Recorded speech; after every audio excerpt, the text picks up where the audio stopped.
When it's a guest first time in your restaurant, it's very important to ask them, but also to do this right. So you're always asking the guests if it's their first time, because then we can explain everything. I can't tell you how many restaurants I've been to where it was very expensive, very nice, very well thought out, but I don't know why the restaurant's there, what the actual purpose of the menu is, what the food is. I mean, obviously it's some sort of, like, I could tell it's like some sort of eclectic, modern American food, but what is the motivation here? What was the chef's motivation? What do you guys specialize in? What is the restaurant all about? I don't know that because the server didn't take the time to explain it. It went straight to business. Hi, welcome. Can I start you off with something to drink? Just to let you know, the drinks are on the front, food's on the back, whatever it is, but they just didn't take the time to explain anything or even ask if it's my first time to make it special. There's so many opportunities that unlock when you ask someone if it's their first time, because you get opportunities to make things special, make them that VIP guest experience by asking them questions if it's their first time. But secondly, you get opportunities to exceed their expectations, because then you get them to start talking when you ask them questions. And if you actually listen close enough, you'll hear them tell you how you can exceed their expectations. But let's go back a little bit. Let's talk about, first time guest, right? Hi, welcome to Modern Restaurant. My name's Preston. I'm gonna make sure you have an amazing experience. How does that sound? Oh, it sounds great, awesome, yeah, we're excited. Okay, cool. By the way, is this your first time dining with us? And when they say yes, amazing. First of all, just to let you know, we specialize in X, Y, and Z. This is what we're known for, and our chef flew in from X, Y, and Z just to create this menu so we can serve X, Y, and Z, okay? The point I'm trying to make there is that you want to explain to them the restaurant's why. Guide them in what they should be ordering to make sure they have the best experience possible. Get them excited by passion selling the restaurant and its purpose and its why. But also be calm, cool, and collected, and do this slowly like it's your first time. You always want to make it seem like it's the first time you're doing it, not like you've done it 100 times and you can't wait to get through it. Because I can't tell you how many restaurants take the opportunity to ask if I'm a first-time guest, which is awesome, but then they just rush through a script. It just makes it feel forced. It makes it feel like a business transaction versus a hospitality experience. You know, the server's like, is it your first time? Awesome, okay, well, this appetizer is really good. If you go here, the entrees are really good. If you go in the back, these drinks are really good. We also serve this kind of wine, and if you have any questions, my name's Preston, just let me know, okay? Thank you very much, I'll be right back. It's like that, I mean, why even bother? Like, I can figure out where the appetizers are, where the entrees are. You just threw out a random appetizer as your favorite. Tells me nothing new about the item. It adds no perceived value.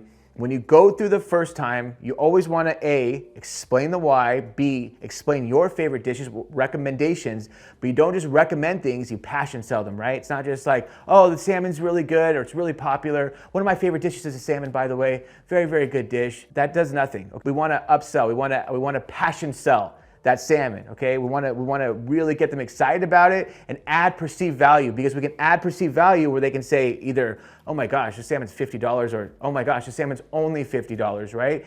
By the way, our chef goes to the fish market every morning, where the fishermen bring the fish directly from the boat into the market, and then our chef hand picks those fish, brings it in, we fillet it, ends up on your plate. And we cook it over a wood fire grill, so that way you get that charged smokiness of the fire and the oak, but then you get the flavor of the salmon. It's amazing, it almost melts in your mouth. That's a lot different than saying, oh man, this salmon's really good, it's my favorite, and it's really popular. Those are two different descriptions. One of them's adding value, right? Wow, boat to plate in the same day?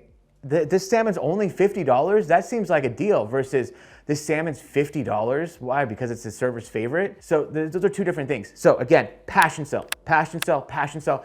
Excitement, tonality matters, your facial expression matters, the speed of which you talk matters. Don't rush through it, don't make it sound mundane, don't be monotone, don't have a blank look on your face. Get excited and talk about it, and you're gonna notice a lot of difference in your guest reaction. Again, ask if it's their first time, and then passion sell the why and the dishes. That's if a guest says yes, it's their first time, right? If a guest says no, it's not their first time, then we're still going to give them a little bit of excitement, right? First of all, we're excited that they came back. Thank you so much.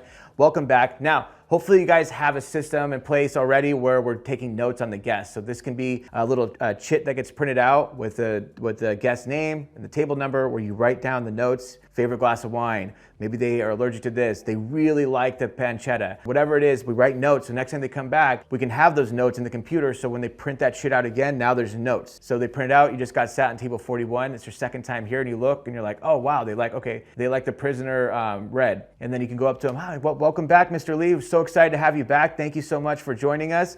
Did you want me to grab you the Prisoner Red like you had last time, or did you want something different? We have something very similar that we just got in that I think is amazing that you'll really like. So when you do that versus, hi, how's it going? Is it your first time? Oh, it's your second? Okay, welcome back, thanks. Well, let me know if you have any questions. Those are two different experiences you're giving them.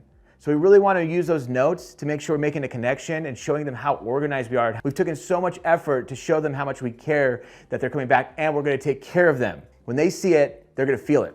That's a big difference. Another important thing is always making a connection with your guests. This is like a no-brainer, but people don't ever do it. I mean, ask yourself, the last 10 times you went out to a new restaurant, how much effort did the server put in, bartender, maybe bartender more than server, but still bartender put into actually getting to know you a little bit, to actually make a connection with you, just a tiny one. I'm not asking you to try and find out what the first street they grew up on in the last 4 of their social, but I am saying that you should make some sort of connection with them. A minimal connection. Now, first of all, I always say you should consider this a first date, right? Or a job interview. How do you act when you're on a first date? How do you act when you're on a job interview? Do you sit there quiet and look down? Do you just answer with one-word answers? When you're in a job interview on a first date, you're trying to make a connection. You're really, really trying. And it's not easy, but you're trying and you're trying. You're like trying to get to know them, ask them questions, getting them to open up, excitement. You're trying to show some confidence. That's what you do. That's what you should be doing with your tables. It should be the same exact approach to your tables. You should be trying to make a connection, and again, it's not going to be easy. You don't just say something to someone and then you just open up and right away make a connection and make your job really easy and they're super friendly and polite. Sometimes people are closed off. In fact, a lot of times people are closed off. But that doesn't mean that you shouldn't try. It should be that same effort every single time. Again, this is something that once you do it for a while, you're going to get good at it and it's become easy. Hard effort that you're going into to try and make that connection becomes easier over time, and to the point where it becomes second nature. You got to keep trying. If you don't try to make a connection, if you don't try to push through that barrier,